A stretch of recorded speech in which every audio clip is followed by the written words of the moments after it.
हा गोसावी सर बोलतोय. ओळखलं काय सर? नाही नाही कोण ओळखलं नाही. अहो मी गावडे. आमचा मुलगा शाळेत आहे ना तुमच्या. बर काय नाही जरा ड्रॉइंगचं जरा तरबेज आहे त्याच्यात जरा वाटतंय. बर हा परवा त्यानं कावळ्याचं चित्र चांगलं काढलेलं. मग म्हटलं जरा एक्स्ट्रा कुरिक्युलम ऍक्टिव्हिटीला जरा आपण वाव देऊया. हा, त्याला मला भेटायला सांगा की. पारंगत करायचंय म्हणजे माझ्या डोक्यात म्हणजे एक्झिबिशन वगैरे त्याचे मोठे मोठे जरा भरवता आले पाहिजेत असे मला त्याचं बर डोक्यात आहे. म्हणजे like मोठा कावळा चिमणीची काढायची काय चित्र? नाही म्हणजे आहे तो काढतोय चांगला काढतोय. त्याला तुम्ही सांगितलं ना म्हणजे कावळ्यासारखं कावळा जरा दिसतंय ते पोपटासारखं वगैरे पण आपण त्याला कावळा लिहायचं ना खाली नाव म्हणजे ते हो आपण नाव लिहायचं.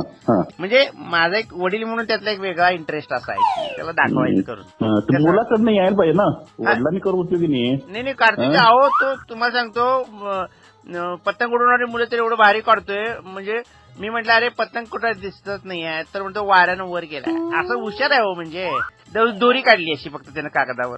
बर म्हटलं पतंग उडवणारी मुले आहे ती म्हणजे क्रिएटिव्हिटी बघा की सर त्याची म्हणजे तुम्हाला लक्षात येते ना तुम्ही पण एक चित्रकारच आहे ना सर. होय होय. आता तुम्ही काय शिक्षक काय सोडून द्या पण तुम्हाला पण येतेच की जरा जरा चित्र काढायला म्हणजे जरा जरा काढतोय मी पण त्यानं पण जास्त काढली पाहिजे ना. हा म्हणजे बघा की अन्वय आर्थिक त्याचं इतकं भारी आहे ना सर म्हणजे त्याची विचार करायची क्षमता बघा. म्हटलं पतंग कुठायचं वर गेला म्हणते मुलं कुठायचं म्हणते खाली आहेत म्हणते म्हणजे त्याचा अँगल बघा चित्रकलेचा. मागा आकाश आहे म्हणला आणि एक दोरी म्हणजे सर लक्ष देते का तुम्हाला जर त्यातलं कळत असेल तर विचार करा की तुम्ही पण.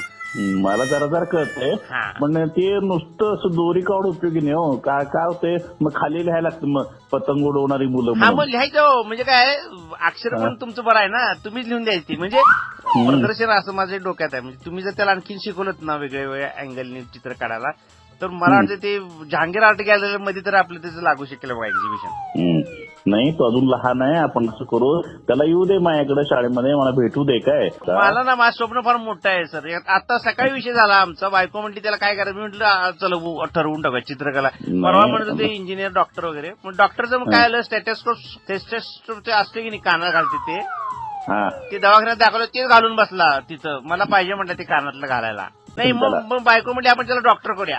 असं सगळं बदलते रोज. मग म्हटलं आता काल काय झालं त्यानं कावळा काढला म्हटलं आता तुम्हाला आज फोन लावून चित्रकार फायनल करूया. सारखं रोज बदलायला नको ना. कसं आहे तुम्ही भेटा मला प्रत्यक्ष आपण त्या मुलासंदर्भात तुम्हाला काय काय ते सांगा सर. तुम्हाला ते सांगायला राहील हत्ती तर तुम्हाला सांगतो नुसतं शेपूट काढलं त्यानं परवा आणि म्हटला पप्पा बघा म्हटला ओळखा म्हटला काय.